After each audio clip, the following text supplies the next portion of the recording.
Let me remind you that you're listening to Beyond Belief, and today we're discussing what is happening to the holiest sites of Islam. The area around the Grand Mosque in Mecca is the most expensive piece of real estate in the world. Expensive new hotels are being built to accommodate wealthy visitors, and places once regarded as holy are being bulldozed to make way for them. There are plans to demolish the tomb of the Prophet in Medina. What is driving this programme? And with me are three Muslim scholars, Yaqub Zaki, Mona Siddiqui and Irfan Al-Alawi. Mecca and Medina are the focus for the annual Hajj pilgrimage, which every healthy Muslim who can afford it is obligated to undertake once in their lifetime.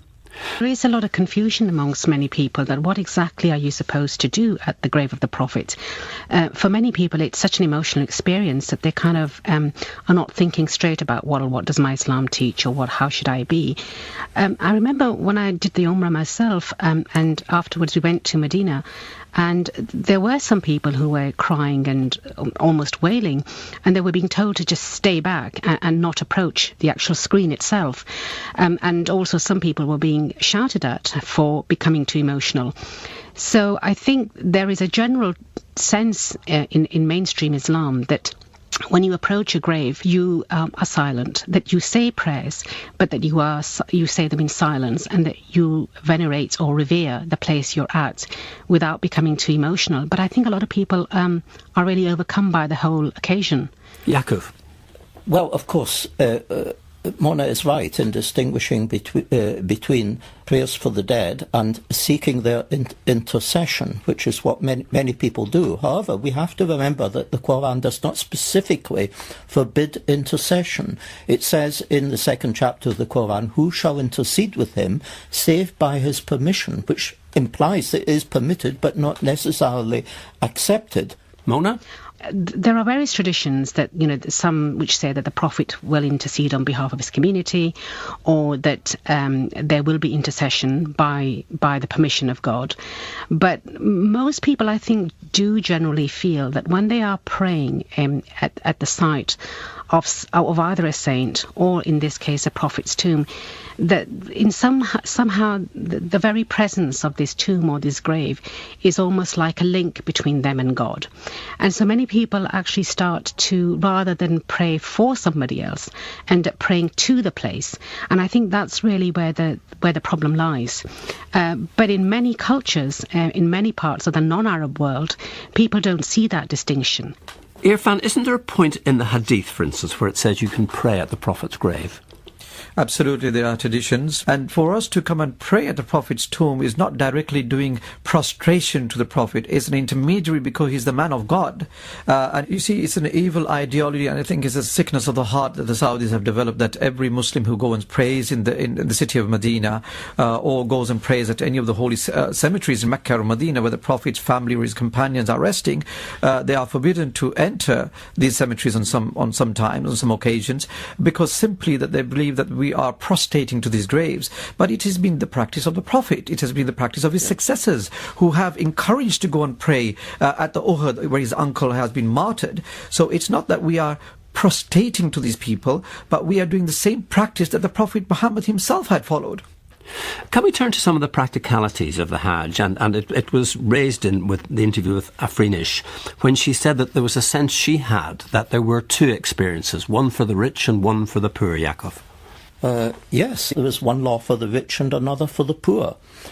And these class distinctions are anathema to Islam, which is a message of human equality. And I cannot think of any better way of undermining and discrediting our religion. Would it be possible today, for instance, for a very rich Muslim to go to Mecca and experience the Hajj, at least within Mecca, without leaving his room in a 6-star hotel? Yes, they are delivering 5-star packages now.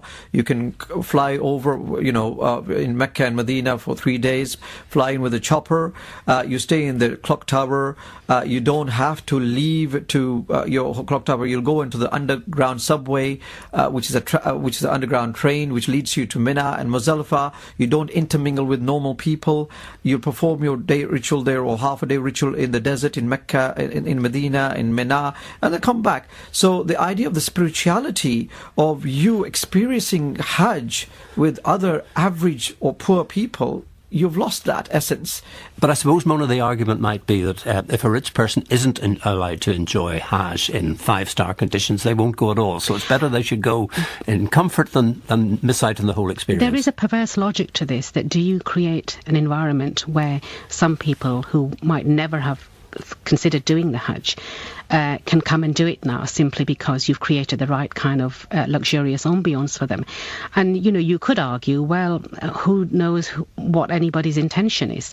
But I think that the fact that we have got to this level now where people don't necessarily even need to leave their hotel or the wider hotel area in order to do Hajj actually misses the point that Hajj is not meant to be a comfortable exercise. Hajj is meant to be a trial. Hajj is meant to challenge you.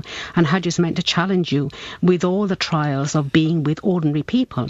This is why, for whatever people's intentions are, once you are there and once you are circumambulating the Kaaba, you are just an ordinary person like anybody else, irrespective of your background, your wealth and your status. What else is driving this development, Irfan? On the face of it, if it was happening in America, you would say it was rampant capitalism. Well, I'm sure it would never be allowed to happen around anywhere near White House or the Vatican. Clearly, this is a systematic destruction, not only for the gain of money or wealth, but particularly anything which is in the way to expand. I'm not against the expansion, but in the West we plan before we expand. In the kingdom, they come with a bulldozer and then, of course, expand. So, yes, there is a need for expansion. Yes, we are increasing pilgrims every year. But we can preserve, under the Ottomans, many of the historical sites and the Abbasi period had been preserved. They were not knocked down. The house of Khatija was existing before the Ottomans conquered Mecca. So why is it the house of Saud is insisting that these sites have to be demolished to make way for the towering skyscrapers? And I think the greatest idol we have now standing over Mecca is the clock tower. Yaakov. This expansion began with the quadrupling of the oil prices following the Ramadan War in 1973. Until then, it had just been vandalism, destruction for destruction's sake. And we call it, in Arabic, we call the oil Bula Shaitan, the devil's urine, because the Saudis, with their money, are corrupting everyone. Afrinish's point was that when she was staying in her, what she described as a decent hotel, it took her half an hour to get to the Kaaba because it was some distance removed from the Kaaba. The 5-star hotels costing many thousands of dollars a night are right at the Kaaba. So there is a sense in which you're creating a first and second and third class experience. People are going to be priced out, and people are going to be priced out probably in years to come, or if it's not already happening, from those hotels that are nearest to the Kaaba.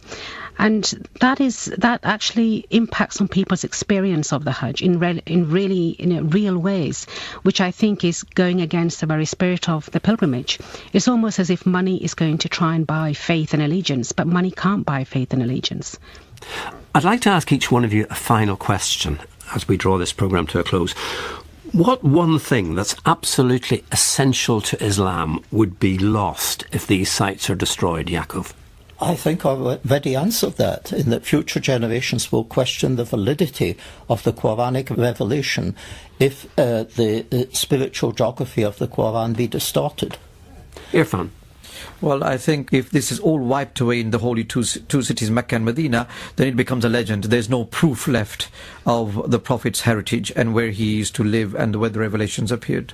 Mona? I think the gradual desecration of what for most believers is the ultimate sign of God and hope in the world for most Muslims.